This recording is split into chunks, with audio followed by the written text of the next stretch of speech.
This episode of the podcast is brought to you by Rock and Roll Denim, Bill Fick Ford, the WCRA, and Resistol. Attention all rodeo athletes. Join us for the Cowtown Christmas Championship Rodeo in December. Over $360,000 in prize money in the historic Cowtown Coliseum in Fort Worth, December 14th through 17th. And no entry fees. Qualify using the VRQ for the Triple Crown of Rodeo $1 million cash bonus, featured on a CBS network broadcast. To get started, go to the App Store, download the WCRA Rodeo app, and hit nominate. This is your chance to rodeo in December. Nominate today or visit us at WCRArodeo.com. Guys, another year has ticked by, challenging year, but there was somebody you could rely on if you needed a new Super Duty pickup, and that was Bill Fick Ford. Once again, the #1 Super Duty dealer in the entire country. You guys have seen what's going on in the car business, in the truck business. You're seeing trucks being sold for thousands above MSRP. Well, if you go to Bill Fick Ford, it doesn't matter where you are at in the continental U.S. He will take care of you. He will stand by the product, and he will not take advantage of you. Guys, Bill Fick Ford is the only place you can go in 2022 for a no-bull discount. Bill Fick Ford. What sets Resistol apart is the legacy of the cowboys who wear the brand. These traditions are passed down from fathers to sons, from heroes to future champions.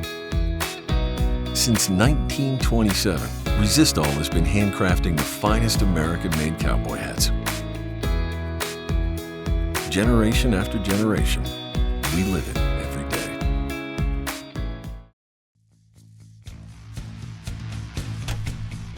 This is The Gauge with host Chance Conradu.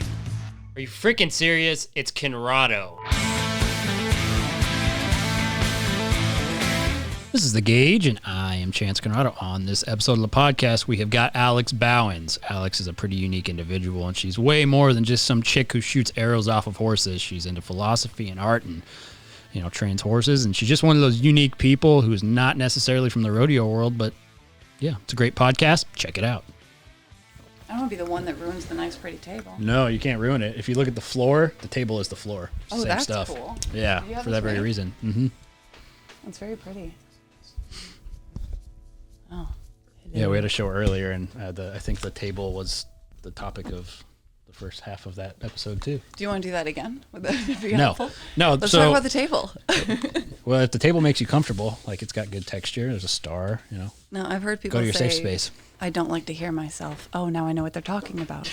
Yeah. I heard a couple of people say that. You don't like it? You don't like the sound of your own voice? No, it's okay. As far as voices go? Does anyone like the sound of their own voice? I mean, truly, isn't I can there think like of a a few study? people in politics, who probably really do. That's a good point. Yeah. But isn't there like a study that they played people's voices, and they played like 10 different people? I might be making this up, but they played a bunch of different people, and they put their own voice in there, and the person, they couldn't pick up on their own voice. That sounds totally likely. Yeah. Haven't seen the study, but sounds real. I don't know anyone who likes the sound of their own voice other than Donald Trump. He seemed to really enjoy it. He did. He really liked his voice. He really did. Yeah. Out of all of his qualities, you got to give him that confidence, loving your own voice more than anything else on planet Earth. I know Adam Driver, he does not watch anything that he's in. Yeah, I love Adam Driver, so. And he does actually have a weird voice. Yeah, he kind of does. He kind of does have a weird voice. But he's so cool that he can get away with it. He is cool. Marine and then Star Wars guy. Right? He's very humble. Very He seems like a guy you'd want to hang out with. Yeah, very not Hollywoody. No, not at all. I've not spent time with very many Hollywood people that I enjoyed being around, but I think he would be cool. I was going to say, I'm like, I don't know any that, I don't like meeting idols anymore because I've met a couple and I'm like, oh, you weren't as humble or as nice as I was hoping. Yeah, the nice thing. Some are. Yeah. Some are. There's a few, I've got to meet a few celebrities that I was really surprised by. Like people say they meet Sylvester Stallone and they're like, he's really great. Yeah. And I could see that. But then others I've met and I'm just been like, wow, this was one of the worst experiences of my life. I think I would rather hang out with a gas station attendant than you. And I know someone that used to know Sylvester Stallone because he stayed in their hotel and he did all kinds of weird things in the hotel. Weird things? Yeah. Like safe word things? Like safe word things. Well, yeah. I mean, do you know what Sylvester Stallone did before he did the movie Rocky? No. Porn. Really? Yeah, he was shooting 70s like bow chicka wow wow Did porn. not know that.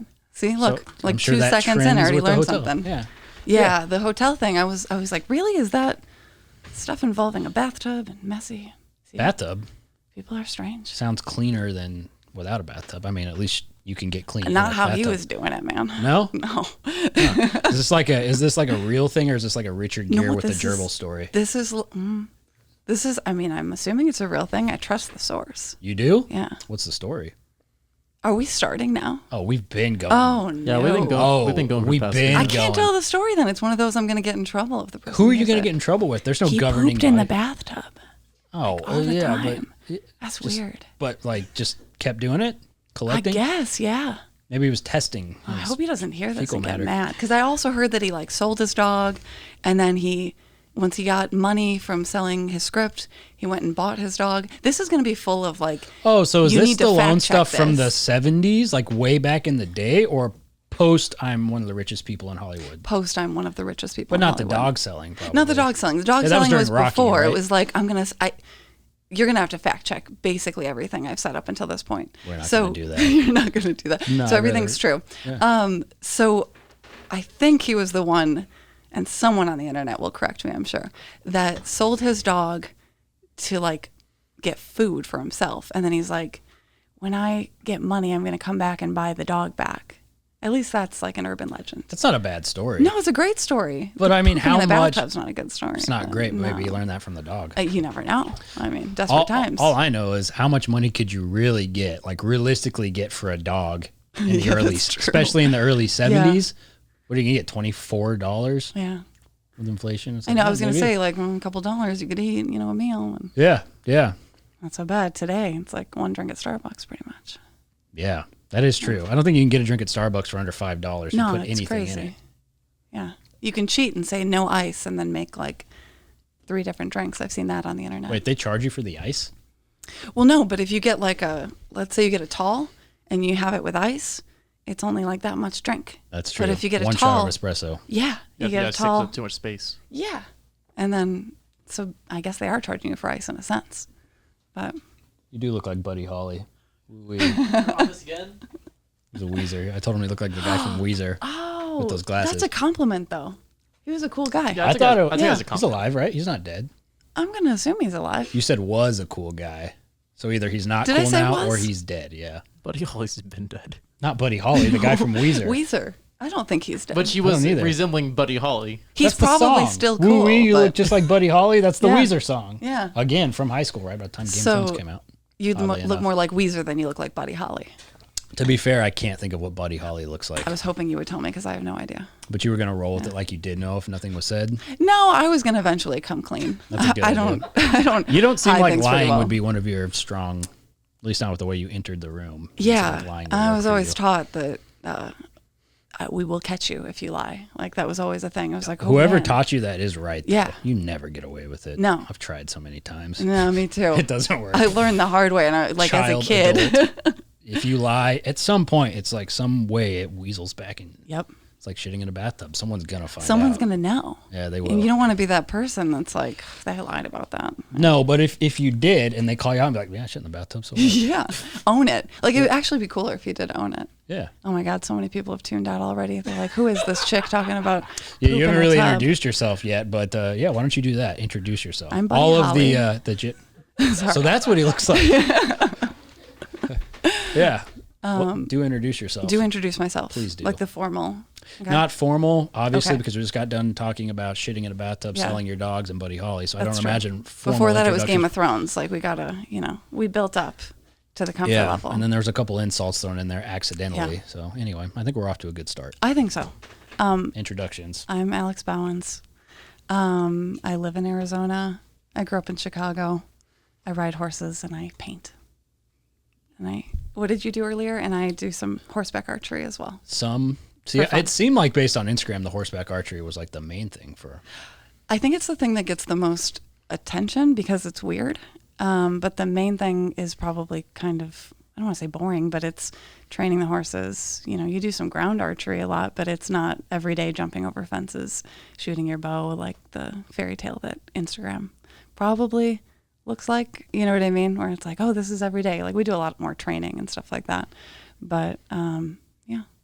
Yeah. Oh, well, so now you've just opened up a whole Too many different tabs. quiver of arrows here to shoot. But so you are training the horses to shoot archery off of them? Is that what you're doing, or are you training horses for other things? So I'm mostly training horses for other things. So I would say like horse training and the painting, those are like my main focuses as far as career goes. That sounded kind of douchey, but you know what I mean. As far as those are my jobs. Yeah. The horseback archery is more of a hobby. Like that's pretty fun, and I chose it that way for a reason because I wanted something that was going to be fun. And, people always ask, why don't you compete with that? And it's like, because that's my fun thing that I do. I have to kind of focus on competition in a sense with art and with riding in general and training and selling. And so the horseback archery was always kind of something I did as a release. No pun intended. That's a good one. Yeah. Thank you. Yeah.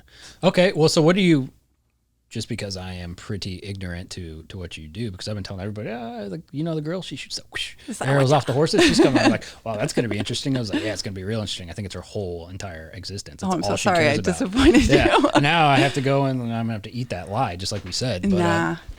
Anyway, so what is it that you're training as far as, with your horsemanship? What With is horses. your discipline? That's also off on like different tangents. Yeah, but well, should I just start with my history? Would that make Absolutely. Okay. That's probably going to be the easiest way to like segue into what I do currently. So I started in hunters and jumpers when I was a kid. And when I was about 8, my mom had a really bad jumping accident. And so after that, she was in the hospital for a little bit, and she's like, you know what, we're going to switch to Western. And even as a kid, I always wanted to do both. I wanted to do the jumping and do the Western. And, so I was a little reluctant to like fully switch and not do any English, but it all kind of worked out for the best. So I did the all around for a bit, and then I got really into reining. And that's really where I stayed for the majority of, my career as a kid and into adulthood. And then when I moved to Arizona, which was about 8 years ago, so I was still doing reining back home, and my trainers moved out to Arizona, and I kind of followed them out after a couple of years. And then I started to get some like project horses in, and I didn't have a horse. So I was like, oh, I'll take anything. And so I was doing different disciplines, different breeds, anything that kind of seemed like fun, but I always wanted to get back into jumping. So I did get some projects, and that's where you see like some of the horseback archery with the jumping, because I was like, oh, let's combine this and see if that's fun. I just enjoy it as a sport. It's not necessarily that I'm trying to go to the Olympics with it or something like that, but I do think it's fun to jump and it's fun to do reining. And so that's kind of what I do right now is I do a little bit of reining and the ranch riding and a little bit of jumping. So, and then you throw in some horseback archery. But if you have like the fundamentals of training and horsemanship, you can kind of adapt that to different styles of riding. So I find it probably sounds a little weirder than it actually is. No, not really. I think that there's probably more people in the United States who train horses for money, start colts, break colts, whatever, that probably fit into a bubble like that. It's like, I'm not necessarily, good example. We've got a lot of colts and they're for rodeo. Yeah. But they go to a cutting horse trainer to get broke. Yeah, so exactly. You just find someone who can break colts or start colts. Mm-hmm. It doesn't matter kind of what their discipline is as long as they put a good foundation. Totally. So yeah, I totally get what you're saying. Yeah, and some of the, I've like worked with people that, they break a lot of those warm bloods, and the foundations are the same as, for some of the reiners. You're dealing with a little bit different mind, but it was pretty interesting to see like making them a little bit softer. And then, I try to kind of do the cross training, and it feeds into like, I take some suggestions, or I'll take like a dressage lesson, with another trainer at the barn. And then that kind of helps support the ranch riders or some stuff with the reiners, like, certain leg positions and things that I wouldn't have necessarily tried if I was only doing one discipline. So that's kind of fun too, to see like the different way of riding structure too. Yeah. Yeah. Yeah, no, that makes sense. And me, like my favorite thing is always starting a colt. Yeah. Right. And I've never spent any time around a warm blood, or I just looked at your Instagram and some of the different horses that you're doing things with. And yeah, it does look like you're touching a lot of different horses, which is interesting because I've literally I guess I used to start colts when I was in high school and out of high school. And I guess I got on a few Arabians, but outside of that, it's always been quarter horses and kind of around rodeo. So it's interesting to get to talk to people with different backgrounds, and obviously I talked to plenty of cutting horse and reining horse people, but I guess one of the really cool things, I know you said it's just your hobby, but like I've never seen anybody else other than on like TV shooting bows off of horses. And I guess I just wonder how you kind of came to adopt that as a hobby. Oh, for sure. Because it looks like you're proficient at it. Oh, thanks. I, it's a muscle memory thing too. So like I shoot a bare bow. It's like a one-piece recurve. And so a lot of it, it's like throwing a baseball. So I tell people it's a lot easier than it probably looks once you get the muscle memory down.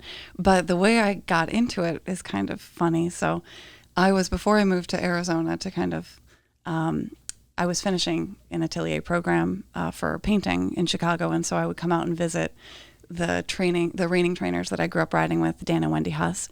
And I'd stay with them for a little bit. And, when I was 18, my parents were like, yeah, we don't fund your horses anymore. So you can, luckily like Dan and Wendy always let me come out and ride. And, I'd stay with them for a few weeks at a time. And, we'd spend some time riding different horses. But I thought, you know what, I really don't have the funding to really buy a reiner and compete myself. Like I'm working on becoming an oil painter and, so I thought, well, maybe I could do something that was just kind of for fun. So originally I thought, well, what about mounted shooting? And so I'd been talking about that. And then I was driving down the road in Rio Verde, which is it's like a horse country in Arizona. And I saw a sign on someone's truck. And my mom was with me and she's like, oh my God, write this number down. Because it said mounted archery lessons on the truck. And I was like, I've never even heard of that. And so I called the number and I went for a lesson the next day and I got like a big old blood blister on my thumb because I was doing it wrong. Because it's a Mongolian release. So you actually use your thumb to draw instead of like a 3-finger. I mean, some people, everyone has, that'll be a big debate, I'm sure, but everyone has their There's that different way many to people who do it where there's like full-on cultural debates about how to do it. Oh, yeah, for sure. Like That's pretty amazing. It's more popular internationally than probably in the United States, but I've definitely noticed. Yeah, I imagine it's probably pretty popular in like Asian countries, right? Absolutely. They call it in Japan it's yabusame, and they have like a longer bow and it's really beautiful. And yeah, and they do it in kimonos and probably the whole thing. Yeah, right? and it's really cool. I mean, they do like a whole prayer with it, and it's a beautiful sport the way that they do it. And and everyone has their own style. So I was hooked after that lesson though. Yeah, well, so I want to know more about that because I do think that's interesting that they do it. It's kind of an international sport, but they have competitions. They do, the whole thing. Obviously, it's probably not an Olympic sport. At least I don't think I've seen it. No, right? But and there's international competition. Oh, for sure, yeah. I'm not really involved in that. It's not, like I said, it's kind of more of a hobby for me. Sure. But I do have friends that go and do international competitions, and they go and ride other people's horses, and they compete in different rules. Like there's all different types of competition with it. It can be really like time-based too. But each different place has their own, sometimes they have cross-country courses, which are pretty cool. So you're like jumping, you actually are jumping for that and shooting. They have different, like the Jaramaki is the behind the head shot. I don't know if you saw that one or not. Yeah, I saw that. So they have like different stuff like that they also do in competition. But the United States is pretty young for, and I'm talking about something that I don't compete in horseback archery. So I'm sure someone out there will correct me if I'm wrong about any of this, but it's, they do have their different associations, and one is like an international association. And then a long time ago, it was probably over 10 years ago, I was on the Mounted Archery Association of the Americas is what they called it. And it was for, basically United States. Sure. But so it's pretty interesting. It's really fun. It's a good challenge for the horse. I like desensitizing them to the bows, and doing that kind of training is definitely different than anything else that I do. Yeah, I imagine it's probably similar to like when you start roping on a horse, right? You have to just get them comfortable with the bow. Mm-hmm. And I've seen the way that like the mounted shooters train their horses. Obviously, they use earplugs and things like that with the horses when they're doing the mounted shooting, but it's pretty interesting hobby. Yeah. It means you're an interesting person if you have a hobby like that, I think. I don't know. I just do like the only 2 things I've ever liked doing since I was like 3 is painting and riding horses. Really? Yeah. It was like all, and we throw the archery in. I have little subcategories of things I enjoy and I'm interested in. Watching Game of Thrones. Philosophy. I heard on the Q&A, they were like, who would you bring on, dead or alive? And you said Marcus Aurelius, and I'm like, this is gonna be fun. We can talk about some Stoicism. Yeah. So I've, in fact, it's pretty funny. I got a memento mori necklace on right here. Boom, right there. Never take it off. But that was, it's funny because that is one of those things that I didn't know anything about until maybe 2-ish years ago. Okay. And then everybody, I think, and we were just talking about this on a podcast right before, but we have this great thing called YouTube that if you use it correctly, you can get like infinitely smarter. Yeah. Just infinitely. There's so much information, and somehow I found my way down this video rabbit hole, like I'm sure you have and everybody else has, and I came across this thing about this guy named Marcus Aurelius. And then next thing you know, I've watched 30 freaking videos in a row about it, read a book called Meditations, and then the crazy thing over the last like year, this whole idea is blown up. It's everywhere. I know. Joe Rogan brought that guy Ryan Holiday on, and yeah, it's just like, okay, so now it's trendy, which it's like. Don't you feel a little bit like? It pisses me off a little bit. I know, and I feel bad because that's not a stoic thing to be pissed about. It is like not. We should want to spread that, but I do have that same like. But it's like when your favorite. Knows. It's like when your favorite band. Yes. Goes mainstream, and then you're mad that everybody else likes them, so you just don't want to listen to your favorite band anymore. That happened to me too. I remember, like, one of my favorite bands went full on mainstream. It's like, God, everybody loves them. I'm like, well, I loved them first. Yep. It's like, wait a second. I don't know what that is. That like possession. Like it's like. Yeah, it's possession. I think it's to me. I was trying to think of this the other day because I'm like, what is it about, like, not loving when things get popular when you kind of felt like it was your thing? I feel like it's kind of. I don't know if this is going to make sense, but you have such an attachment because it's like your private little like thing, like Stoicism it's for me was. It's a piece of your identity. Yeah. And it's something that you kind of like kept to yourself and you're like your necklace, it's close to you. Like you probably think about it a lot. And if it becomes trendy, like I saw this guy on a reality show that had, he had Amor Fati tattooed on his arm and he was such a douchebag that I was like, no, you do not know what that means. Like, and I got real possessive over it. I'm like, what am I doing? This wasn't even my thing, but. Well, because if you, I don't want to say it the wrong way, but like if you take those principles in correctly, it can be infinitely beneficial to your life. Yeah. And I think like tattoos is a perfect example, right? People will just tattoo shit on them because it sounds cool. And like, oh, it's this. It's memento mori. And I was like, what's that? You will die. I'm not sure. Yeah. Cool. I'm going to die someday. Yeah. It's like, what's up? I don't give a shit about it. And I was like, but it's also not fair, right? Because it's like when your favorite band or your favorite, I don't know, boxer or whatever goes mainstream or whatever it is and you're pissed. But at the same time, it's like, well, hold on. Is that okay? Is it okay to be mad that this message that you loved, or this music that you loved, reached more people? So more people know about that. Like in the musician term, it's like, wait, you love this musician, but you don't want them to be successful? Yeah. So it is very much. Because then you're not going to get more of their music if they're not successful. It's not a stoic belief system at all. But it's just like Ryan Holiday will talk about this, and Marcus Aurelius would even like kind of be conflicted with these thoughts of being like, okay, this is why we have Stoicism, because we have to battle some of these things that we know aren't right, right? Like that theory. And I think part of it too is like we don't want it cheapened. Like when I saw the guy's tattoo, it's like, and then someone asked him about it, he's like, oh, it means, love everything that happens. And I was like, no, that's not what it means. But I think we value it so much. But then, the whole point of Stoicism is to study it and be a better person. And ultimately you want to be able to share with more people so that the world is a better place, right? Yeah, I mean, now more than ever, there's so many of these amazing, like I almost say ancient principles that are coming into, like, if you just get a little bit of that. Like your base human, if you look at it from just like a spectrum of intelligence, like you've got your majority of people, and obviously this is going to sound wrong, but you've got just levels of intelligence, right? The bulk of your populace, and it's always been this way, is relatively unintelligent, right? Just on a base, like they're more intelligent now than ever, but like if you went around and you see it on these videos on Instagram, most people like they're just not hyper aware of things like that. And so if they get some of that, like it increases their intelligent level to where they might be able to process certain things in their life better and make better decisions. And so it's a good thing to be out in the world. I don't know if it's that, maybe this is like my ignorant optimism, but I don't know if it's that people aren't intelligent. Could have been the wrong word. Maybe it's just like not as self-aware sometimes, but I don't even think I should say that for like a majority of people, because maybe, I feel like I get misunderstood sometimes, and I'm sure other people feel that way as well, and maybe their form of expressing themselves comes off as unintelligent, but maybe their form of intelligence is with, breaking colds, starting colds, like it's with paint, it's with something that, maybe I don't know, it's something that I wouldn't know anything about. I'm trying to think of now I can't think of one single job. When you're going through like Instagram, and I don't go through TikTok, but like Instagram, And then TikTok makes it Instagram, so actually I am looking at TikTok. Right. But, and you just see these people going around with microphones and just asking everybody in the street they possibly can these simple questions. Yeah. You know, what are the 3 branches of the government? You know, I just ask them these things, and then nobody can answer those questions. You're like, everybody's so fucking stupid. But can I play devil's advocate? Yeah, I don't know why I absolutely. raised my hand. Like, call on me. I'm the only one here. You. Yeah. Oh, thank you. Yeah. So devil's advocate. Yeah. When someone puts me on the spot, like we talked about before I started this, I'm Right. like, for some reason you're going to ask me what I do, and I'm going to be like, I don't know. I paint and I ride ponies, because when I'm put on the spot, Oh, I it's ponies. freeze. I thought it was warm bloods.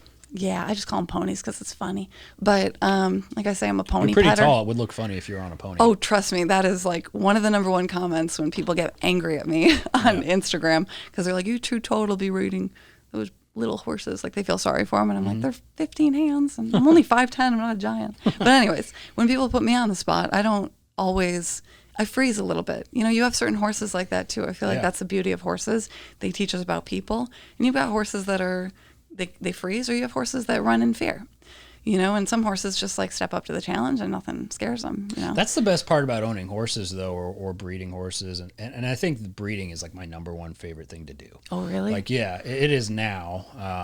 It used What do to you be like breaking colts. about it? I like the discovery aspect of it, right? So you can, and specifically for what we do, right? It's like you kind of have these blueprints, you know, what to breed to, what type of mare to cross them with to produce like good runners. But it's that discovery process, because you're dedicating 3 years of your life. You've spent money, you've done these things. In our world, you have to pay up incentives to make sure that they can go to the events, all these different things. And you're betting all this investment, feed, care, training, just to see what they might do. Yeah. And so if you're calling it a 4-year journey, right? Let's say the average person lives to be 70 years old. I mean, you're not starting that until you're a certain age. So you might get to do that 12, 13, 14 times at most, maybe if you're doing it once. And I know not everybody is. Some people might be doing it 10 times a year, but still, that's a pretty unique little journey that you're doing with this flight animal that eats and shits if you don't force it to do something. Yeah. It's just a cool process. Yeah. I had a mentor that always told me, he's like, Alex, just like, I get frustrated with something, and he'd be like, just enjoy the process. And it didn't really start sinking in until I was doing more horse training. And I'm like, oh, yeah, you have to, because if you don't do that and you only have like a single goal of like, it has to be done at 4 years old and it has to be perfect, you know, I'm sure that would be really disappointing if you had that happen all the time and it doesn't turn out right. Like, I'm sure you've had some where you're like, well, this one didn't really turn out. It was the perfect bloodline combination. Most everybody has. And Yeah. I'm like, I've grown up with this, right? But as far as like me personally hand picking things, and like I do it with my mother and my stepfather, but like I'm actually picking it generally and saying, okay, let's do this. And then like we're doing it together, but I'm picking it. And it's just really unique because it's like, okay, we're hashing a bet. We're going to see what's going to happen. And exactly what you said, like enjoying the process, enjoying the moment. That's actually a real Stoic principle. Yeah. It's a huge, huge part of what they're saying, like in the meditations book. It's really, you got to be present, because you really do. you know, it's like last week, you know, I've been working with this one horse, you know, I've had her now for over a year, and we have this competition coming up, and I don't get to compete a lot for my stuff because, you know, I've just been focused on some other areas as well, and I've been doing a lot of the sales, and so it wasn't high priority. I am competitive, but I'm mostly self-competitive. But I was excited about this one because there's a prize, and I want to win the prize, and I do like prizes. And so I was all excited, and then it's like, I just noticed she was a hair off. And then it turned out to be like, yeah, she's going to need like rest, like she's growing, and she's got chondromalacia, which is like the same thing I have in my knees. And so I was like, oh, I understand that. You got to kind of build it up again. And if I only focused on, if I wasn't enjoying the process leading up to that, I was thinking about this because I had a little pity party for myself. Like, oh man, I was so excited. And it's like, well, if I didn't enjoy the process, like I enjoy riding that horse. I enjoy working with her. And like now I'm enjoying hand walking her and like grazing her and, you know, spending quality time. Because if you only focus on the one thing, and it, like for you, it would be the horses turning out at the end, you know, their 3-year-old or 4-year-old year and being like, they have to be this. But if you're not enjoying the process up to that and it doesn't turn out, then it's like, what's the point? Oh, absolutely. It would be so frustrating. I think everybody gets so lost in the destination happiness. Absolutely. I mean, horses are, I think they might be such a good physical representation of that. Yeah. And it's kind of such an unfair pressure to put on well, people do it with their kids all the time. Like you're projecting into them, but it happens so much in the horse industry on every level is you were projecting onto this animal so much, your expectations and then your demands. And you see it all the time. You see like this culmination and this buildup of someone's disappointment in that animal not doing exactly what they wanted, how they wanted it, when they wanted it. And you get to see that. Yeah. And we've all done it. Yeah. I mean, I am just as ashamed to say as anybody that there's been times in my life where a horse didn't perform or do what I wanted, and I whipped him or did something like that. And that fit of like, you sorry son of a bitch, and they might have done something, but it's like, oh shit, like you got to bring yourself back from that because that doesn't make sense to do that. No. Because you're not enjoying that process. You're not allowing that horse, like if we were human, we say to be human, but just to be an animal. And right.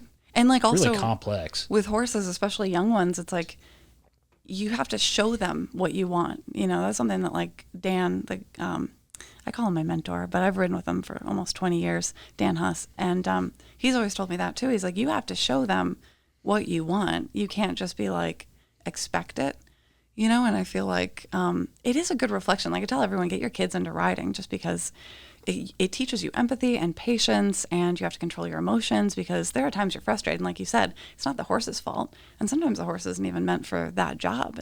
I've been discovering that a lot recently too, where like I just got this rope horse in that's going to be a sale horse. And he's a little worried. Like as soon as I saw him, he had like little wrinkles over his eye. And I'm like, you don't have the most confidence for that.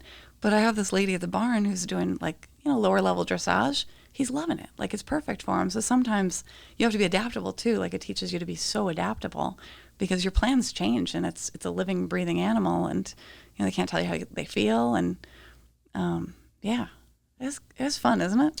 Yeah. Well, I mean, it isn't for everybody. But I think it might be one of the best. Well, and I've mentioned this on shows all the time, but there's such a history between horses and human beings.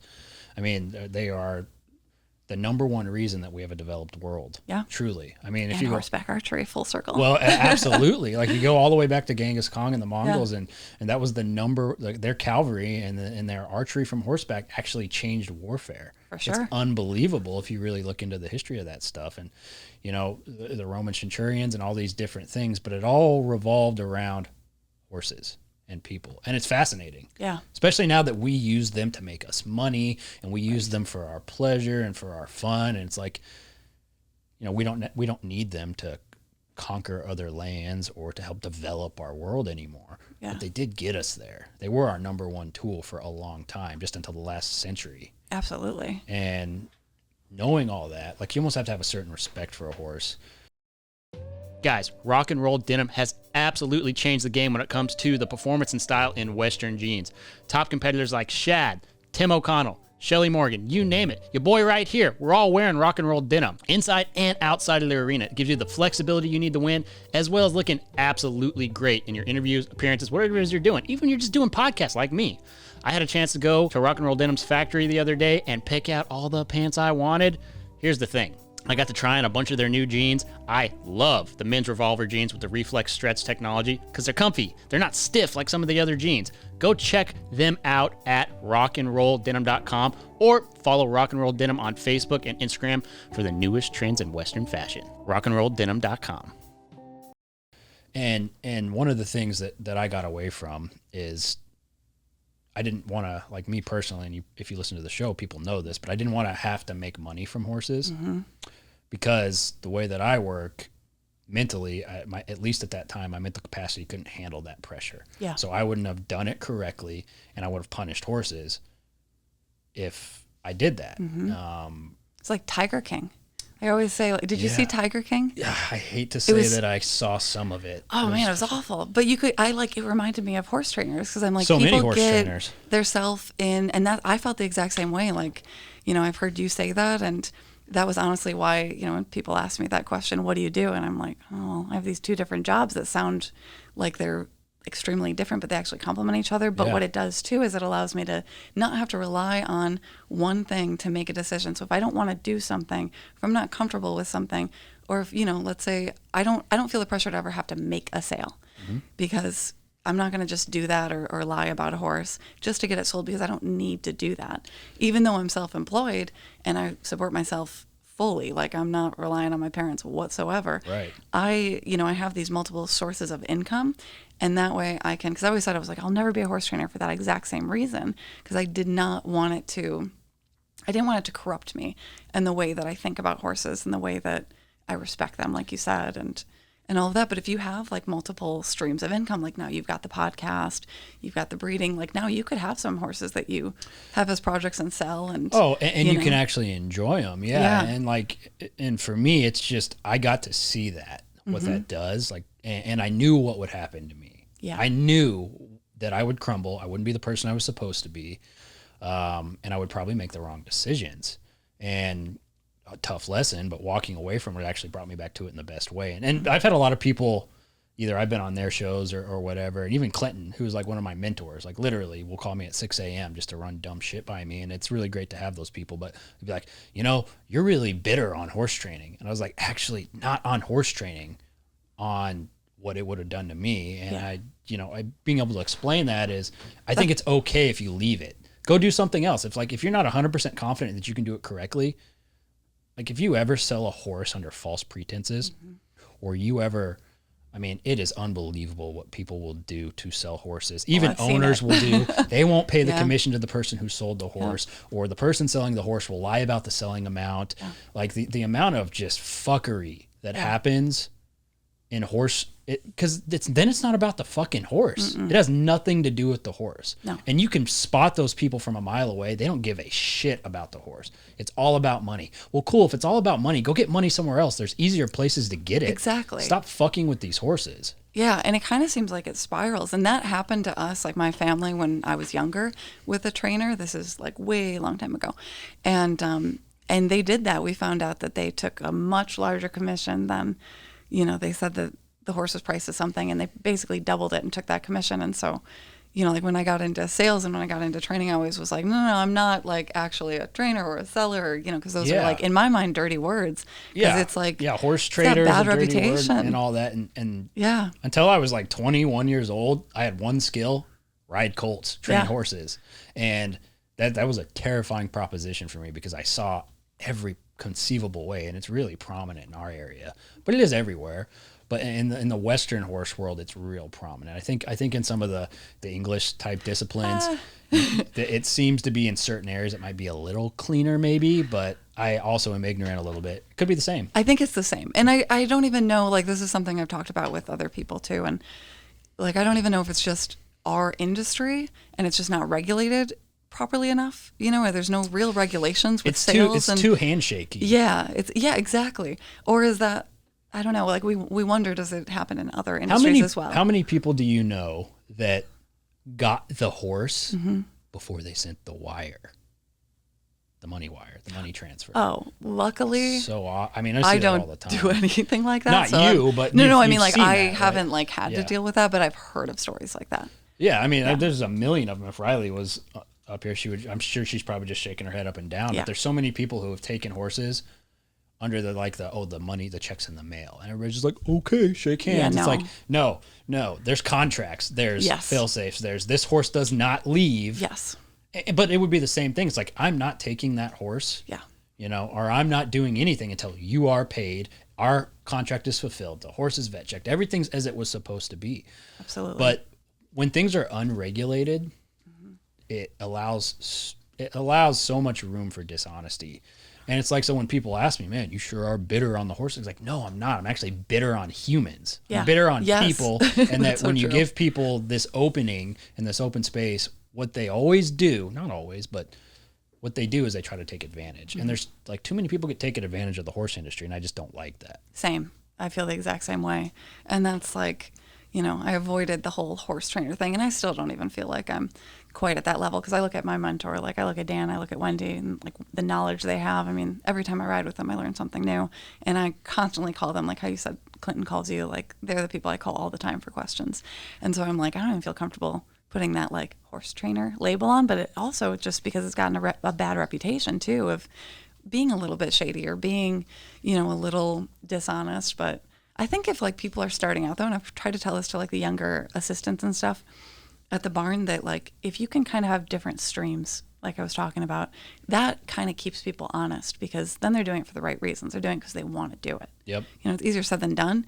You work a lot then, as I'm sure like when you've got different irons in the fire, you're constantly moving. But I don't know. I think that's maybe one of the things. But I think knowing that you would have turned out a certain way if you would have just full throttle gone into horse training, that's like really good Stoic self-awareness, right? Yeah, I think like that's really good self-awareness. I think so, but it was driven more from fear. But I think fear of being the wrong kind of person is actually a good motivator.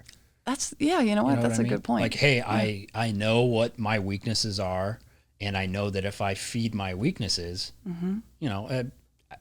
if you know that you would have a problem with booze, don't drink. Right. If you know you'd have a problem with womanizing, well, don't go to bars and clubs. Don't set yourself up don't for set failure. yourself up for failure. So if you know that you might take the easy route, then make sure you don't do that. Yeah. You know what I mean? And nobody wants to admit these like ugly things about themselves, do they? No. Nobody wants to be vulnerable and say, you know what? If someone gave me $5 million, I would piss away all $5 million because I'd sit on the fucking couch. I'm not saying that I would, maybe, but like just in general, it's like, and you see that, right? People win the lottery and they piss it all away.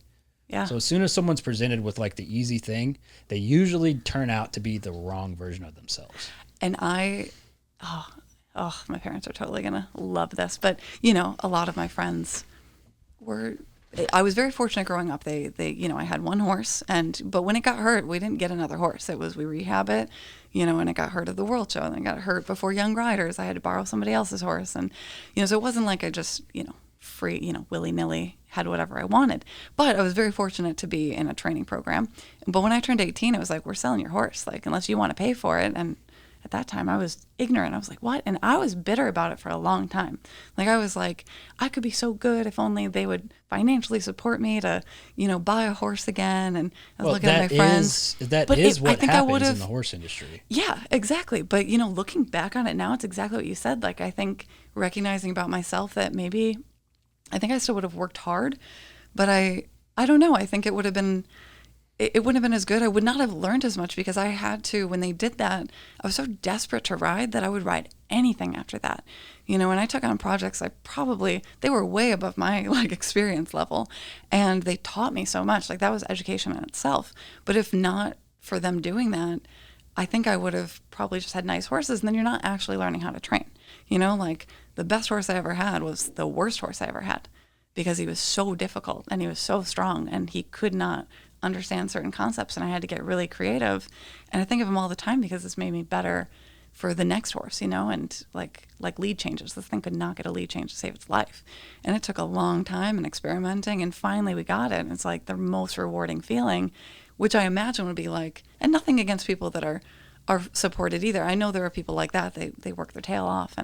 But I do sometimes wonder, like, if they get a difficult horse, if they haven't had that, would that be hard to kind of figure out what to do with it? Where, that's something that's hard to admit in hindsight, to go like, well, it's kind of good that I had to take that. Yeah, but you're not the only route. person who says that. Like, if you start listening to all these different inspirational people, not necessarily horse people per se, but what you find is that there is a trend of people who had to undergo extreme suffering or didn't have a certain start that somehow find a way to make things happen.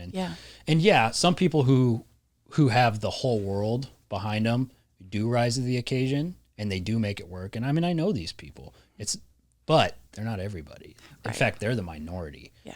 And you see this in the horse world. No discipline specific, but you see this. It's like you see these wildly successful parents, and what they end up doing is just funding these adult children to pursue things without them ever actually achieving what they need to or doing right by the horses. I mean, Riley's probably shaking her head up and down again, but I mean, they're everywhere in the horse industry, and I'm sure they are everywhere, right? Yeah. But this is just the world that we see them, and it's like it does allow for some lazy complacency under the guise of, well, I'm this, I'm a horse trainer, I'm that. Yeah. Sure, okay, you can call yourself whatever you want, but if you don't have any merit behind it and you're just living off of your mommy and daddy at the age of 30 or 35 or whatever, or 25, you've completely screwed up your whole life. Well, you kind of have to feel sorry for them. And there are exceptions, and I hope this isn't sounding There's no such thing, there's no rule, right? Yeah. There's exceptions to everything. Yes. And, but it's just, yeah, you almost have to feel a little bit sorry when people get in that predicament because it's not really their fault, No. you know, and you know, what is, like we're talking about Stoicism so much, it's like, don't pray for the strength don't pray for an easy life, pray for the strength to, or hope for the strength to endure a difficult one. Mm-hmm. And so if you're not set up in difficult circumstances and you haven't trained on how to handle those, that's hard. Cause then, you know, I see some people that a tiny little thing will kind of crumble their world, and you're like, whew, you need a little bit of perspective there, you know? Yeah, you do, but their perspective isn't yours, right? It certainly isn't mine. And like I grew up with a very rough childhood. Yeah. And you know, you can get on your high horse, no pun intended, and be like, well, you must have this hard road. You must have it because this is what I had and I worked at, and it worked for me. But it's like at the same time, from the time that they were born, they don't have any idea. They never experienced a single thing that you're and no one has about. a choice. No one has a choice who they're born to, good parents, bad parents, rich parents, poor parents, right? All you can control is what you do. And, you know, if you're born into a poor family, I mean, the statistics are the same there. Mm-hmm. Most of them turn out to be dog shit too. You know what I mean? There's people who rise to the occasion in every demographic. Absolutely. And they're the people we celebrate. And like, no matter where you start, you need to strive to be one of those people. It's just the way it is. Yeah, because you have no control over it. You don't. I mean, there's no control over any of that. You can control how you think, how you work, you know, all of that, but you're not going to be able to control your upbringing. And I hope that doesn't sound like I'm on my high horse, that I had to struggle. A lot of people have to struggle way more than I had to struggle. I don't even consider mine a struggle. It was just, for me, it was a hurdle that I was like, oh, I don't know what to do with this. And looking back at it, I see like, okay, this really worked out. And I guess I say that because I want people to also know that, like, you don't have to be set, you know, because I do see people on Instagram saying, oh, well, if only I had a horse, or if only I had this. And I'm like, I don't own a horse right now. Like, because I'm like, oh, cost, you know, effective. I don't know what's going to happen in the world. And that's just the reality. But there's other ways to make your dreams happen, or there's other ways to get things that you're kind of after, you know? I mean, as a person taking in outside horses, you don't necessarily need to own your own horse. No. Right? Yeah. I mean, I did, and you know, it was one of those. He wasn't really going to work out for what I want him to, and I would love to keep a horse forever, but I don't have, you know, I don't have the funding to do that, and it's just a big pet at that point. If it's a business, you got to make some of those decisions of, you know. Yeah, you really do. But everything's about perspective and just whatever you're given, right? It doesn't matter if you're given a shit sandwich or you're given a ribeye because you have great parents or whatever it is. Like, you just need to eat that with a fucking smile, and move on to the next meal. Stupid analogy, but you really I like it. You really do, because that's all that life is, and the people get so, and that's the problem with social media, right? Like, people would look at your social media and they would think that your whole life is set. Like, look at she's got all these horses and she's doing all these cool things, and everything through this kaleidoscope looks so fantastic. They might look at I don't post on social media very much, but like, they might look at the Gage podcast and be like, wow, he's so lucky. He had every made in the shade. Yeah, exactly. It's like, wow, that's so great. Or they might look at a world champion barrel racer. Wow, that must be so nice. Or you name it. It doesn't even matter. And they're like, wow, that looks so great. But you actually don't know. You're getting a highlight. That's what it's for. And there's nothing wrong with showing your highlight reel. But it creates false expectations. And then what it also does, and I'm sure you agree, is it creates this bitterness for a person you know nothing about. Yeah, I've experienced that a lot lately where, you know, in the past I've never had people leave such like mean comments. I was always like, I'm pretty lucky I don't have trolls. And this year specifically has been like nonstop assumptions. And, you know, I do think it's like the past 2 years have just been frustrating for people. So my heart goes out to like when someone leaves a mean comment in a way, because I'm thinking, okay, you're going through something. This has nothing to do with me. And I do try to keep it as real as I can on there. I mean, sometimes, you know, with certain things, I can't share everything, or I don't want to necessarily share everything, but I don't try to make it look like it's a whole field of rainbows and daisies. Mm-hmm. But, you know, I had a moment last week, I think, that this guy, it's always a guy, and it's always like criticizing, you know, my archery or something. And they're like, yeah, you even hit the bullseye. Like, oh, you went on to miss every shot. And I just wrote him back. I looked at his page and I'm like, you know, I had all these pictures of him with his daughter. And I just wrote him back. I'm like, you think this is nice, a good example for your daughter to, you know, kind of shit on some girl you don't even know's page and try and discourage her from working hard? And like, that day had been really bad for me. Like, people, you know, I found out a horse was injured. It's been kind of a crazy year of just kind of freak things. And, Isn't that we didn't with know if she everybody had to you're be talking retired. to? Yeah. Like, have you talked to a single person who's like, things Right? are amazing? No. Feels like this year, like I'm like, I'll take 2020 at this point, because this year has been, I don't know, to me it seems like everyone's been struggling. But I wrote that guy back and said that, and he wrote me this long apology, like, I am so sorry. I just looked at your page, and I really just was trying to be funny, but looking at it, it's not funny. And it's like, so people are all. I mean, that's kind of a best case scenario. Yeah, it right? was. So It doesn't always happen. Yeah. But it does seem like people are, I don't know, things are a little bit more tense than they even were in 2020, it feels like. I mean, I think we've hit peak levels of tension in this country. I mean, it literally seems like things are about to just combust, and in the worst possible way at the worst possible time.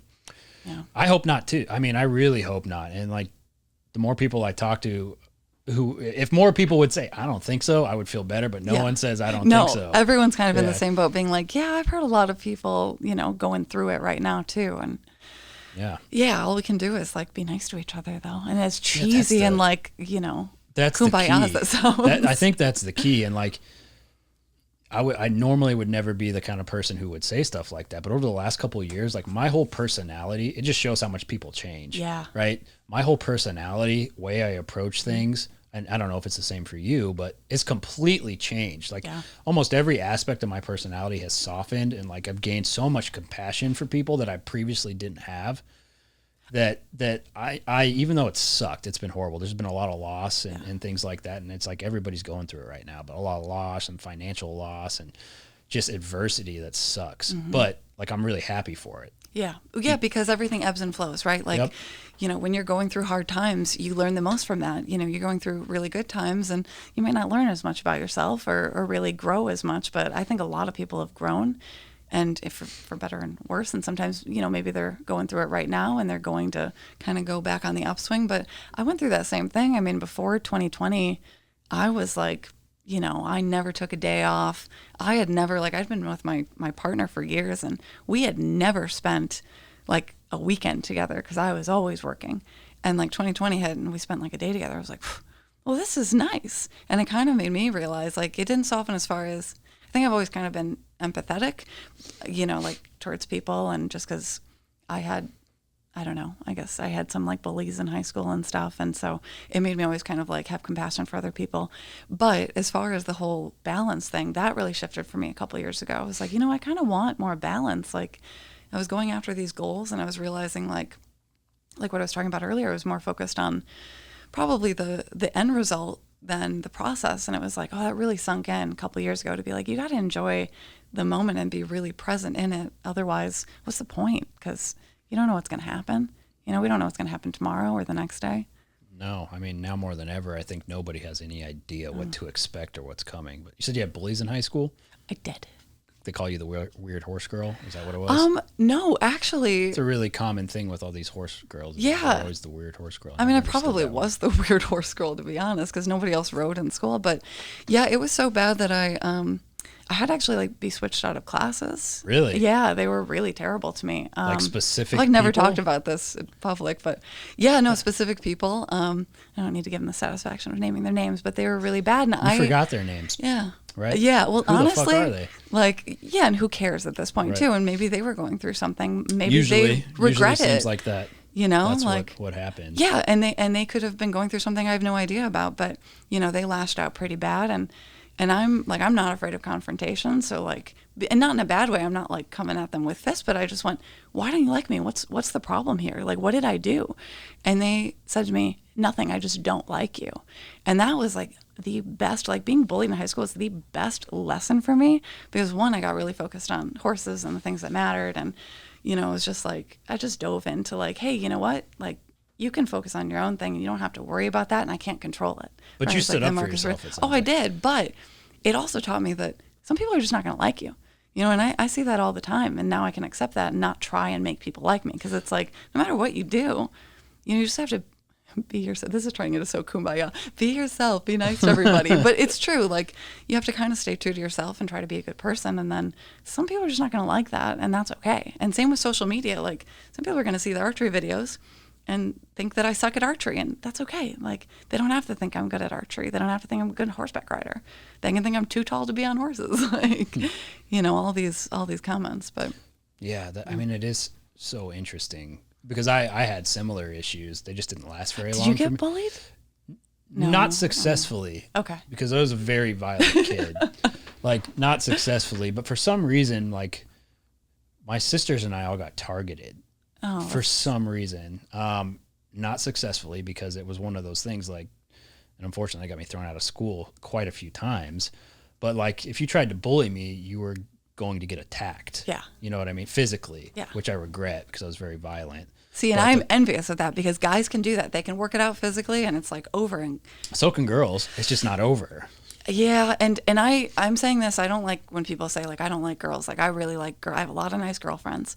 But girls are, you know, they have little mind games and stuff, in high school at least. And so it's like, it lasts forever. I almost wished I was like, I wish I could just be a guy and, like, get into a fight and call it a day. And yeah, I don't think kids can do that. And I mean, No. goodness, I mean, high school for me was just over 10 years ago, but, like, it was still a different time completely. And, like, you could get away with stuff, really. But yeah, I mean, the only thing that I ever realized, and what happens is if you're a guy and you go through that and you stand up for yourself, all of a sudden you get respect from other guys. Yeah. So things change really quick, but that doesn't happen with girls, unfortunately. What happened with your sisters though? Did they get protected by association kind of thing where then you were respected, so they were, or did they still have a hard time? Maybe a little, but I mean, I think I ditched more school than I actually went to.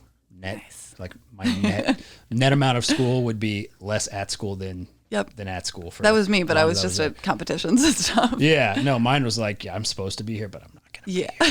But the thing that I realized is that people who are really different, right? So you've got all the, I'm going to say bluefish. I'm not going to go black, white fish, but all the bluefish swimming this direction. And if you're a red fish, if you're different in any way, you're going to get targeted. Yeah. You just are. And it's the same in social media. So that's kind of the correlation.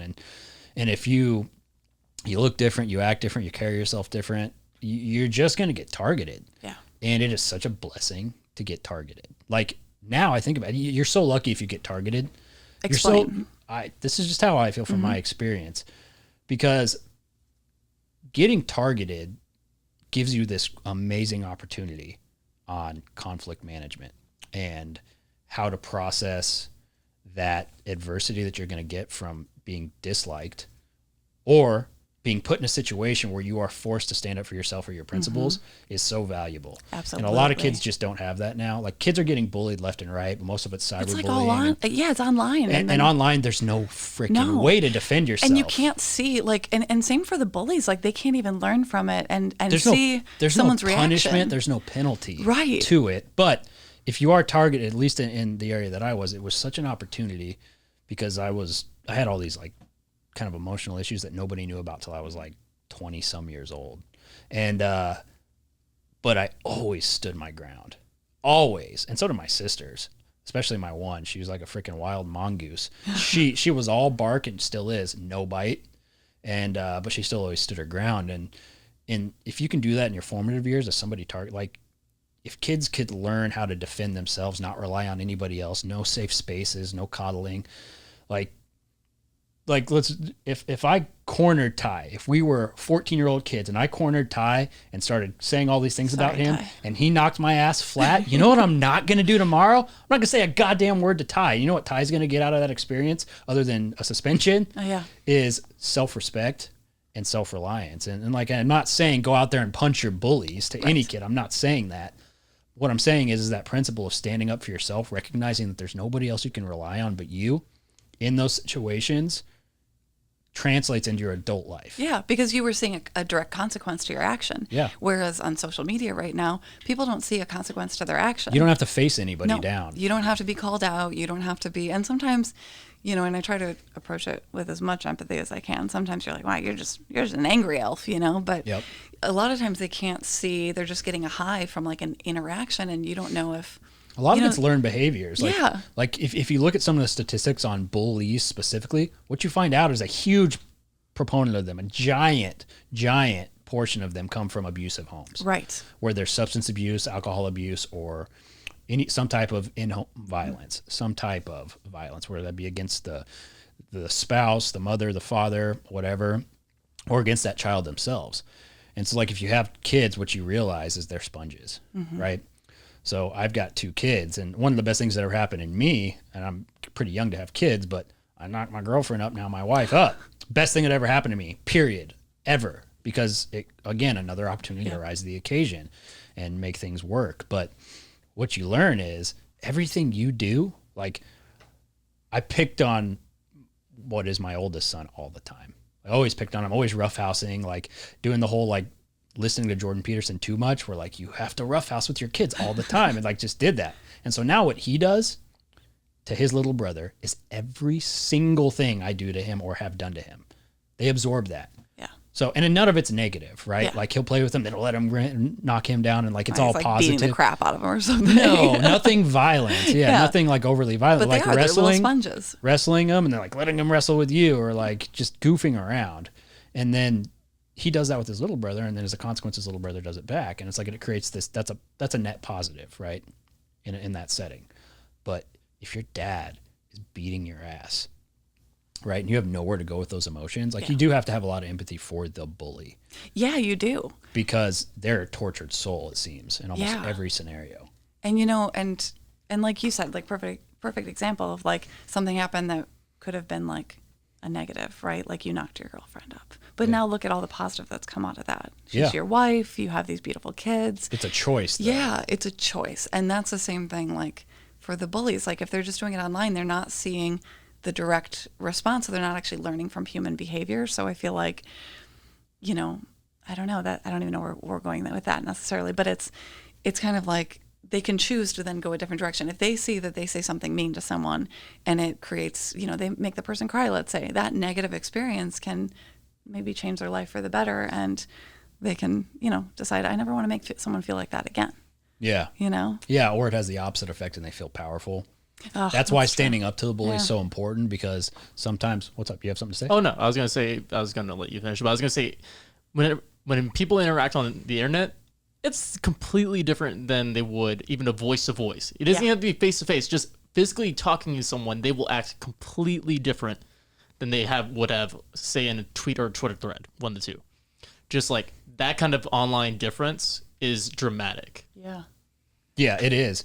You know, and I've got everybody knows I have another business, but I'm just saying ties there. And this is something you see all the time if you have a service-based business or a product-based business. What you'll see is people will send these terrible, I'm suing you type emails or things like that when something doesn't go perfect, right? Like, something wasn't right. There's a warranty issue with their product. If you call them on the phone, if you have them come in person, every piece of that aggression that they had completely falls apart. Absolutely. It doesn't matter because now you're a what real they person to them. Like you're not just something that they're angry at. Yeah. So that's one of the most sad things about the last couple of years and kind of the way our society is set up, is that just that in-person interaction is so gone. Yeah. And that is so pivotal to keeping our society correct. Maybe that's, you know, we were kind of saying earlier, like, why is this year been like even harder than it was in the beginning? And maybe that's what it is there's been a lack of that human interaction, and just maybe people aren't seeing those same responses. But I don't know how we fix it. Like, I don't know how it gets back on track. Centralize. Like people are too far to a left or a right now. Yeah. And I mean, we've been talking about this with other guests, but it's like literally, I think the most important thing to making sure our society doesn't fully collapse. Unify.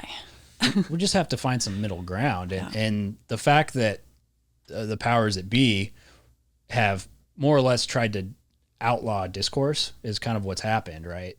And it's like, not to go there, but like if you look at what happened in the 1930s in a place called Germany, what happened is all discourse was removed, and there's no longer like, that's your neighbor Jebediah.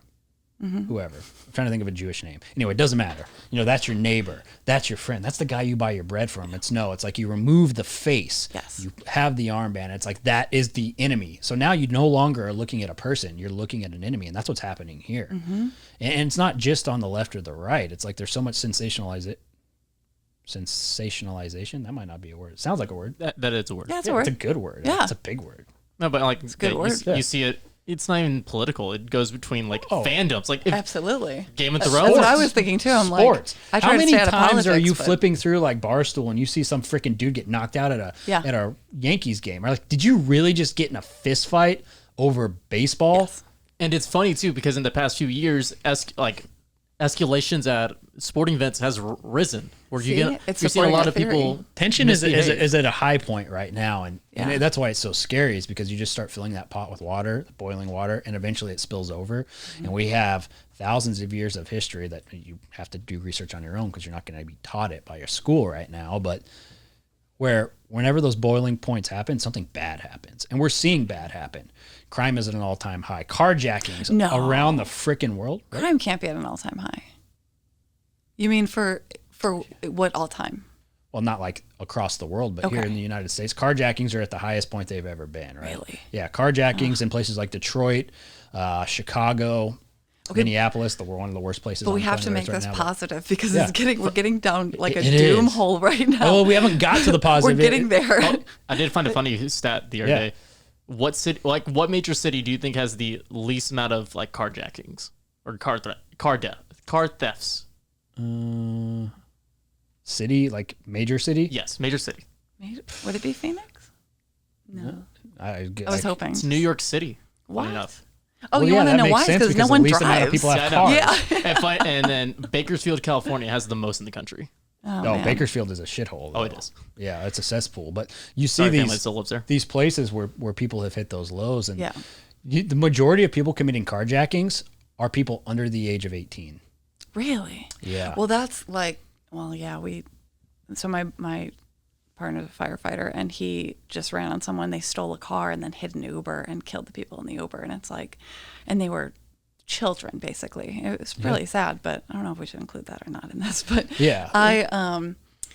But the thing is, like, if we zoom out, like right now we're like tunnel vision, right? And it's like, okay, the past couple of years, but like, let's look at like a 10-year, like you said, like high school was like 10 years ago. It's like all the things that have happened in 10 years, things will turn around. And if you look at it over the grand scheme of things, look at like torture in the days of Marcus Aurelius, like that was pretty brutal. We don't have anything like that in this country anymore. I mean, there's Not in this country. Right. Exactly. Yeah, there's a lot of places in the world where the specify that. value of a human life is still the same as it was Right. back in those times, but it certainly isn't here. Yeah.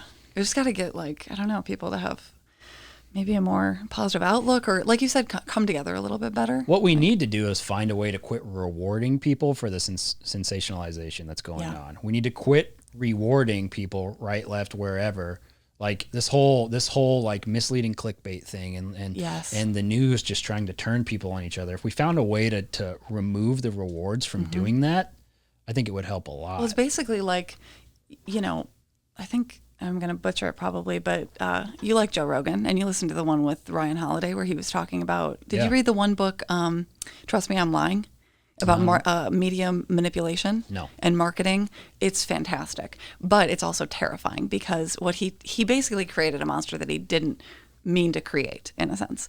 And so he was kind of explaining like, oh, we used to basically do clickbait. Like they would have like signs that weren't true and that would get people's attention because they would get riled up about it. It was like how Justin Bieber put out that fake song and it was terrible and everyone went, oh my God, what's wrong with Justin Bieber? And it was like, haha, it's a joke. Here's the real song.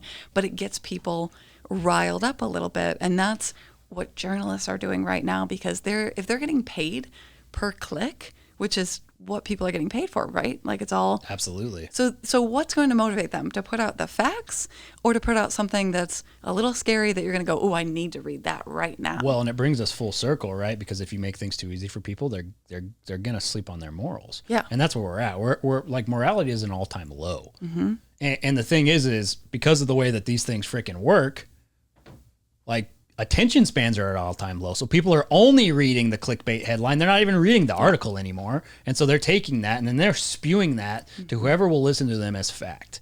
You can get so freaking mixed up by watching a short clip that was cut or reading a headline. And the next thing you know, you could be spreading misinformation to everybody. But could you believe that the freaking whatever.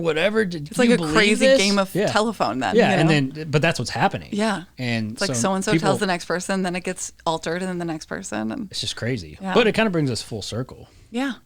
Another part of that is just people. I think some people just need some media literacy. Some people just don't understand that. That's always been.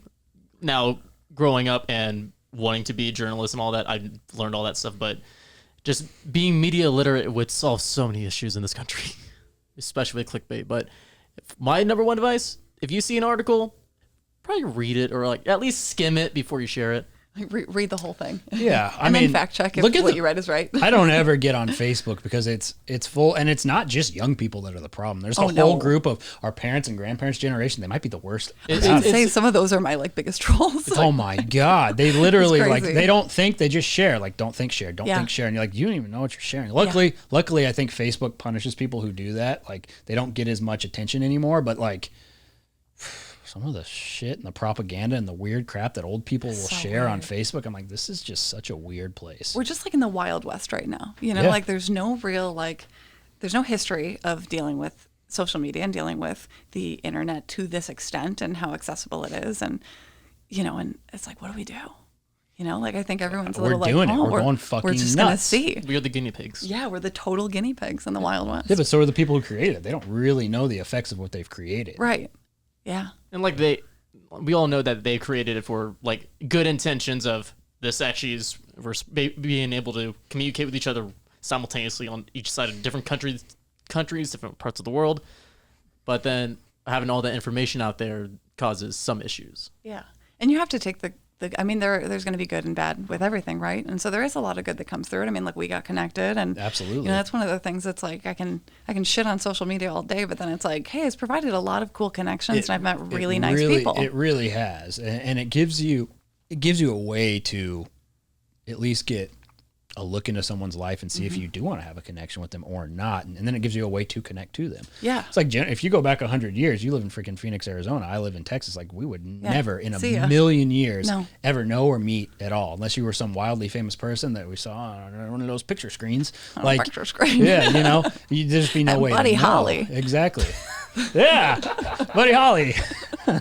See, You're going to have to pull up a picture of what he looks like, because I just can't think I'll throw it. All right. Is this? Give me 1 second. All right, keep talking. Yeah. Oh no, I'm good. He's not Jamie from Joe Rogan. I tried to make him that. I almost. And he's just not. You knew where I was going with that. I was like, Jamie, pull it up. Yep. Yeah, I used to do that with Ty when we first started, and he just was too slow on the trigger. No. Yeah, so just sometimes we're having like research something, and I was like, let me make sure I'm finding the right thing. I get it. Don't worry. Here's Buddy Holly. I agree. You look like Buddy Holly. Okay, you know what? The glasses. Enough said. Buddy Holly's cool though. Yeah, he is cool looking. Also, I'm gonna love that no one watching the podcast is gonna be able to see me, so they are just now imagining. Well, Buddy guys, Holly. just look at this guy. Yeah, and the only time people get and I'll post this on like a story of you like, that was not what I thought Ty was gonna look like. Like, that's really not what I expected. I was like, I gotcha. But now you know, Buddy Holly. Look it up. That's Ty. Buddy Holly with longer hair. Yes. It's a good look.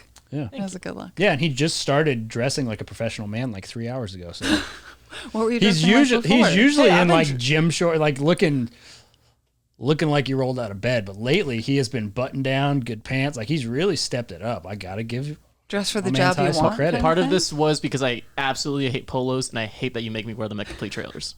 That's what everybody wears. I know, and I hate them. Everybody I just hate how they look. Yeah. Well, I don't care. You're marketing, so I don't really care how you dress. But I don't care. Yeah. As long as you look presentable. You walk in and you're just freaking those like sweat shorts that you've walked in here to do podcasts. I'm like, you best go change your clothes, child. Ain't gonna be looking like that. You did not like the joggers at all. No, that's not a I'm at work job. Unless you're a personal trainer, and you certainly are not. Yeah, I'm not. That is not the spot. Poor Ty. So many people say that. It's like, poor Ty. It's like, you don't understand. Ty gets a lot of freedoms. No, I'm just teasing. Yeah, see, I told you. What were you worried about? Look, I told you this would work out just fine. You were so terrified. It's been very fun. Yeah. I haven't said anything that it's not supposed to yet. I don't know. Oh, God, it's not over yet. I guess I'm trying to figure out what you could possibly say that you're not supposed to. I guess there's not a lot. Open platform. Yeah, I'm going to say that so you don't ask me anymore. What's that? But what shouldn't you say? That's I literally can't think of anything you shouldn't say. No.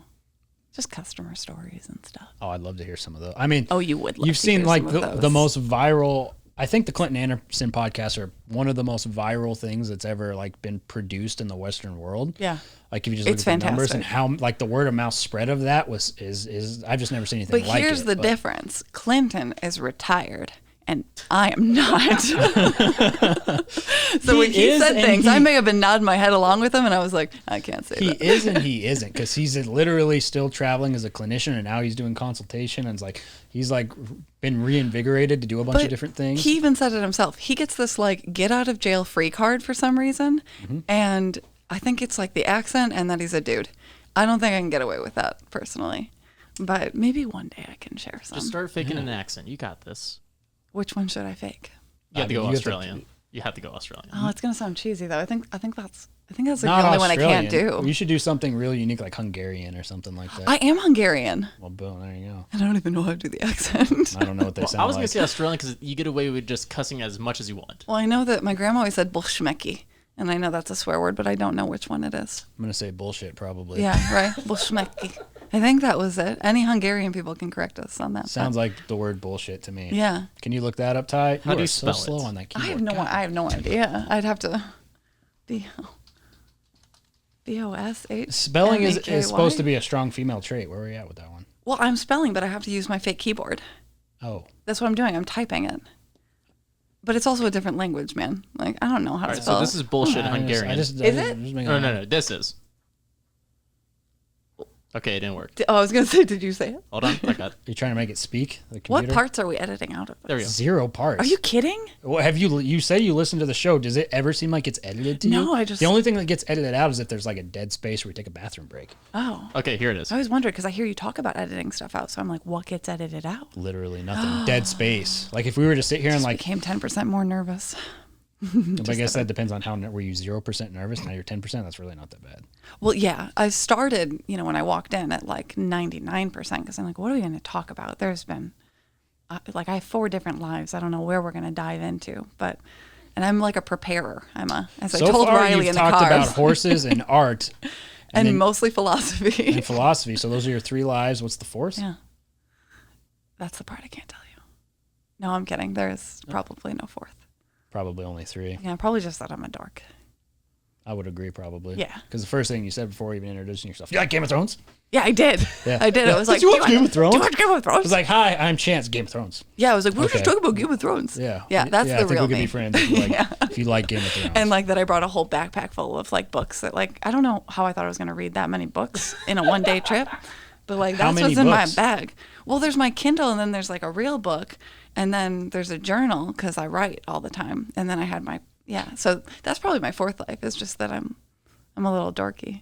yeah. So you see the like horseback archery and you're like, oh, she seems cool. And then you meet me and it's like, you like Game of Thrones? Yeah. Did you watch House of Dragon? Yeah. Yeah. Yeah. Yeah. Let's but get Riley back out. Let's talk about that season finale now. Riley. let's talk about the season finale from 4 years ago. It was 4 years ago, right? Or was it 3? Oh my gosh, what? No, it was, you know what? I feel like it was right before the before pandemic COVID, yeah. because it was like the last thing that It everyone was- was upset about before things really got serious. It was like It's 2019. 2019 because I was in like my last semester at community college.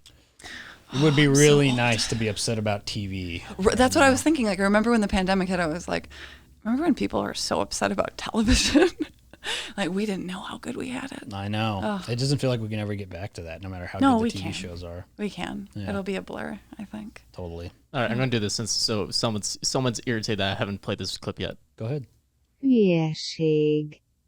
Yeshig is bullshit in Hungarian. Hülyeség. Is that? I don't know does why that it says sound so like it? slow, but Well, it's probably a That different creeped word. me out. You're I gonna know. have Is that to. AI? Now I know why we should be afraid of AI. You're just gonna have to look up all the Hungarian swear words now to figure out what my grandma was saying. But I'm pretty sure it was Yeah, Bushmiki. yeah. So artificial intelligence isn't going to kill us or replace our jobs. It's going to make us really uncomfortable when it speaks. Bassza meg. Ugh, I didn't like more. that one either. No. Yeah. that was fuck in Hungarian. Oh, do it again. Bassza meg. I think I plays it slowly because that was like the second time I played it. You got to watch out. Joaquin Phoenix might come in Bassza meg. here and try to have sex with that computer. What was that movie where he was in love Her. Her. Yeah, Yeah. Of course I know that. yeah. Yeah.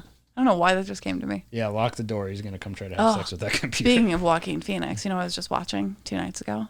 Joker. Gladiator. Ah, damn. Tried guessing. Best movie. Please tell me you've seen it. Gladiator? Yeah. Okay, now you're just more insulting me than anything. Well, you looked Who hasn't? confused when I said it. You were like, How what confusing was movie- for him. He's like, what Joker. movie Why is would- that? I was guessing. I knew you were going to say Joaquin Phoenix Gladiator movie. because we've been talking about freaking Roman stuff like know. crazy. Yeah. It's a good movie. Anyways, it's a classic. Some of those movies they just can't make anymore. That's one of them. I don't think they Right? could ever do that movie right again. I don't think so. Every time Hollywood tries to make like a good standalone movie like that, they fuck it up. It's just never great. Some of them are. There's exceptions, but yes, I'm trying majority. to think of. Like 300. I don't think they could make 300 again because they No. would have to be too inclusive and there'd be fat guys. And they. It's so true. And they tried to make a sequel and it really wasn't that great. The So 300 sequel? yeah. I didn't Yeah. see it. Yeah, like I saw 300 3 times in theaters. I was like, prime example. obsessed. You're right. I did see the Yeah. 300 sequel and I was like, this guy is too chubby fat to Yeah. be a Spartan. I was like, what happened to the abs that they had to work so hard for? And like we got to drool over. Did you share that experience? Not the drooling part, but yeah. come on. I think most men, like if you saw 300, it like, but I was You really just young went to then. the gym right You just went to after, the right? It's gym. just like, let's pump it up. You just went to the gym and you tried to get more shredded. Yeah. Yeah, the issue with some movie companies now is that they're trying to have franchises, not worried about individual standalone movies Yeah. now. Now you can still get away with standalone movies, looking at like Christopher Nolan and all his movies, Tenet, Inception, stuff like that. But that's rare. Yeah, but there's all these great movies. Snatch, Fight Club, 300's one of them. Yeah. Gladiator's one of them. The funny ones like Pineapple Express or Superbad. But is it there nostalgia associated with it? There wasn't nostalgia when they came out. They were No, brand no, new. but you know what I mean. Like your memory of it. Are we doing the old person thing where it's like, oh, they don't make movies like they used to? Where No, I think it's everybody- that we had that special experience. I think when it's it like came more out. of like just talking as standalone movies, because you just don't see them that often anymore. No, you don't, and not good ones. or you see them straight to Netflix. You yeah, know, even like, those like they they're not that seem to great. be disappointing. It's like what was the That's true, actually. because there's too much of, and it's kind of like the Game of Thrones thing, right? There's too much of these directors and these producers are so arrogant that they don't think about how people are going to perceive it. They think that their opinion of what they're making, like how many times do you hear a producer or director like brag that they didn't read any of the source material? I've never heard that, but I believe you. So often you see that, right? Like, oh, I don't really Occasionally, read yeah. that. Yeah. And then they're like, so they're putting out their projection of something and injecting all this crap into it. Yeah. And like, I went to a Christian school for a little while when I was a kid before I got kicked out, and we got to like pick from different books to read because they force you to read in school. One of the reasons I hated it, but you get to pick between like the Lord of the Rings and some of these other books, and I picked that. It's like one of the Smart move. only books I've ever actually read. And then like they're making this. I just saw it. I saw it a couple years ago, but then Penny, they're making a Lord of the Rings TV show. Really? Yeah. That doesn't sound like it's going to be good. I do. And it's Unless it's going to be like Game of Thrones. It's going to be the most expensive TV show ever made. Really? I haven't heard And about this. all like everybody's like, they injected all this like shit into it, all this current political crap into it. So they're fucking up the source material, and people are probably going to go shit AWOL. But we don't know that for sure. Maybe they're saying that just like coming back to the media manipulation where people bet are getting not. upset and then they talk about it and then they that would watch be it, amazing if and they it's did, amazing. but I'm probably not going to watch it because like you just don't fuck with something like that. It's kind of like Game of Thrones. Yeah. Like if you have all the source material, stick to it. Yeah, You know what I mean? that's true. But they didn't have the last book. So, That's Game of Thrones, but I mean, you know, still they didn't could've- have it. They had to they couldn't stick Yeah, with yeah, it. but like Lord of the Rings, I think we had Yeah. another guest on the show who was a Lord of the Rings nerd. Who was that? Stock contractor. I forgot. I think it was Rafter G, maybe. Yeah, I don't know. Yeah. But anyway, it just happened to be one of those things that I never would have read unless like we had to pick something in school. And I was like, oh, this is really good. Oh shit, this is from the 30s. It's even better that it's this Yeah. old. And then you realize all this other shit we like is based off of that, more or less. Like you just don't fuck with the originals. So No, if they and- fuck it up, I mean that's gonna be bad. No, that would be bad. But I'd still watch to see what. Just to see? Yeah, just because I'm curious. Yeah. But I mean, I feel like that's how people get into reading though. Is like you have to find one book that you actually like. Like I think kids in school they think it's like, oh, I don't like reading because they're forced to read something else. But when you find a book like that, Yeah, I'm trying to think of like the books that you. Catcher in the Rye was one of them. Where the Red Fern grows. that would be a good one for. Oh God, that one.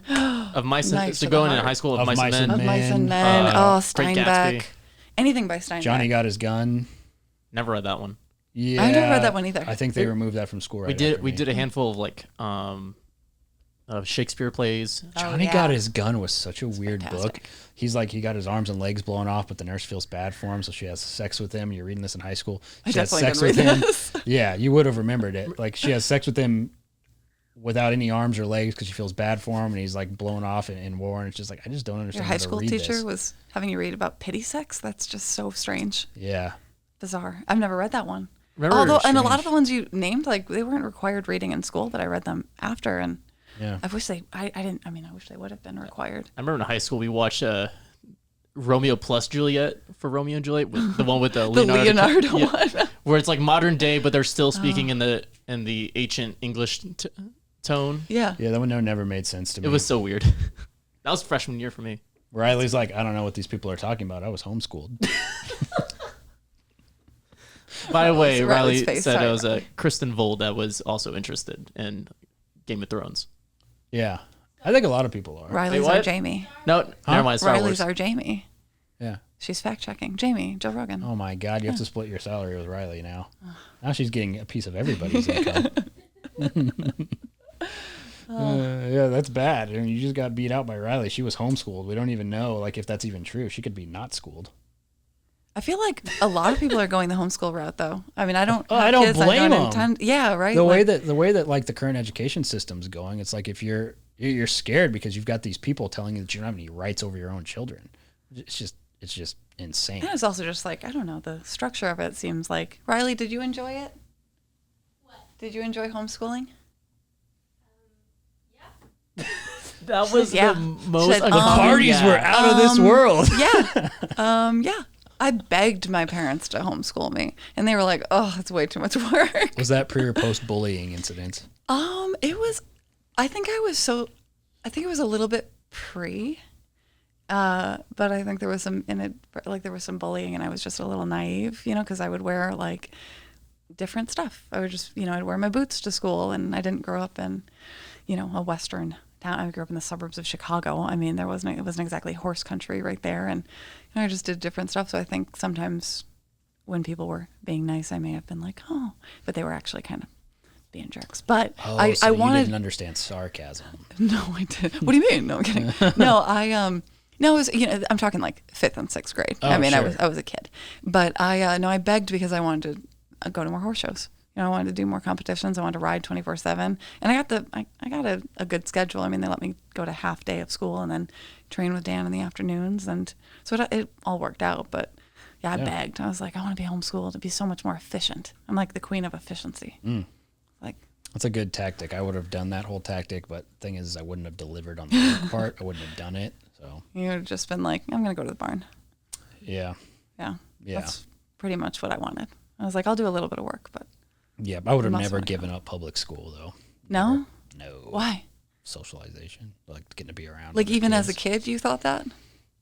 Yeah, it was a social scene for me. Yeah. It wasn't about the education. Are you pretty extroverted and pretty social? Like, you seem like it. But Yeah, probably. Yeah. You learn like a lot of social type lessons in high school. And That's schooling true. in general. Yeah. It's like anything. You learn what you like and what you don't like too, right? I Yeah. mean, you I learn. think you do. Yeah. You find people who you like to associate with and people you don't. Yeah. Absolutely. And, like ways you want to behave and ways you don't, and subjects you want to study and things you don't want to continue doing. Mm-hmm. Then you get if you get lucky, you have teachers that like encourage that. Like that's how I got into broadcasting because I had Nice. because I had a teacher that I really liked that was always good to me, and that really spurred up my desire to go into broadcasting. So you get teachers like that help you out as well. Yeah, good teachers are really underrated. They really are. Yeah, underrated, underpaid, underappreciated. Yeah. That's why there's like a record number of people leaving the teaching field. Yeah. Who would want to do that? Just I like know. police. Who It's the so hell would hard. want to be a cop right now? Right. You can't do your job. And who the hell would want to be a teacher? You're going to be underpaid and underappreciated. Yeah. Or you're going to be forced to teach stuff that you don't want to teach. It's like, it's really tough for those people. The people our age that are teaching, like there's some of I respect them so much because hard. they're really good people, and they're doing it because they're really passionate about making the next generation better. And I had some really teachers, but I had some really great teachers. Like I was that nerdy kid that was pretty friendly with my teachers. Like I still talk to my one teacher who will probably watch this, Mr. Hey Just.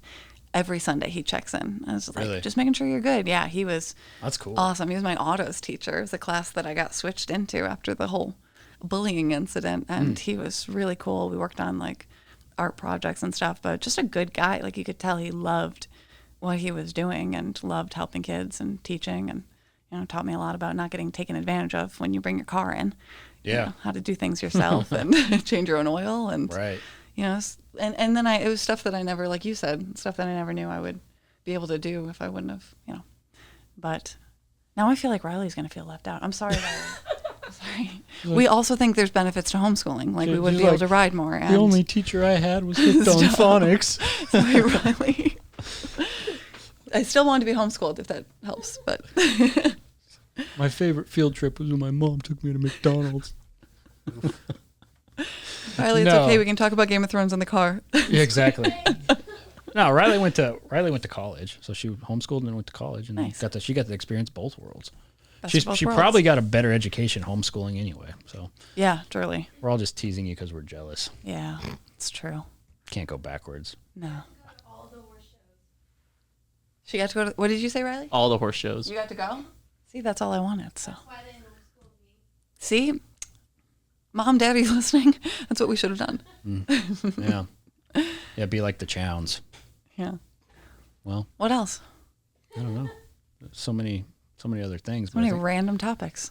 that's what a podcast is. Yeah. Well, that's what this podcast is. Hey, you're right. That's what this podcast is. Yeah. But that's just because the collective intelligence is too low to go like down one path and stay on it.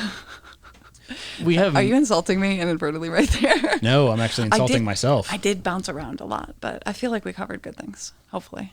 Definitely did. Yeah. It doesn't help when both of us have like ADHD at this point. All three of us at this point. Yeah. People Yeah. say like I open up a lot of tabs like on a computer and I just never shut them. Like but then I'll come back to them later. Oh, if Those you are my saw favorite kind if of you saw people, my though. desktop and you saw the number of tabs open, people are like, how the frick do you use this? It's like I have to have Yeah. I have to have 42 tabs. I don't know Yes. how you navigate your desktop in general. Yeah. See, I have to I've have like seen it. structure, but also like the mental tabs is what I mean. Like I'll have like 50 mental tabs open. It's like, okay, we got to exit out of that one. Go back to Yeah. this one. ADHD is like actually it's like a great tool if you know how to use it. Yeah.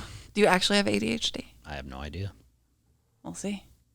I'm glad no one tried to go get me like diagnosed, because then I would have probably like ruined all of my creativity by taking drugs. Seriously though. Screw that. Yeah. I'd rather have ADHD. Just like the legal version of speed and Adderall.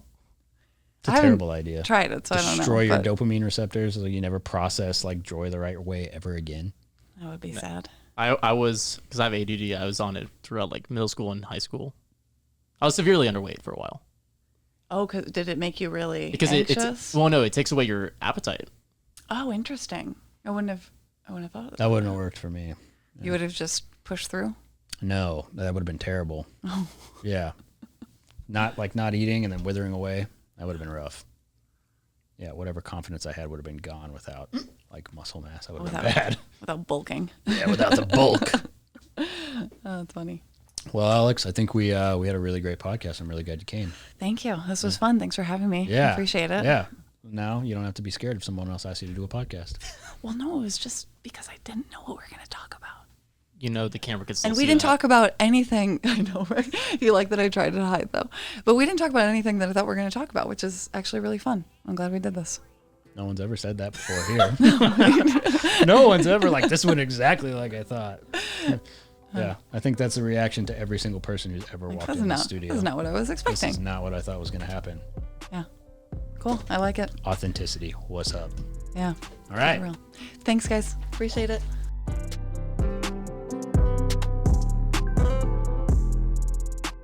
This has been The Gauge, hosted by me, Chance Conrado, produced and edited by our guy Ty Yeager.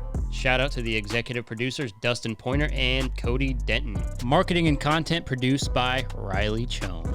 Make sure to rate and review this podcast, as well as follow The Gauge on Twitter, Instagram, and Facebook. And make sure to subscribe to The Gauge wherever you get your podcasts. We'll see you guys next time.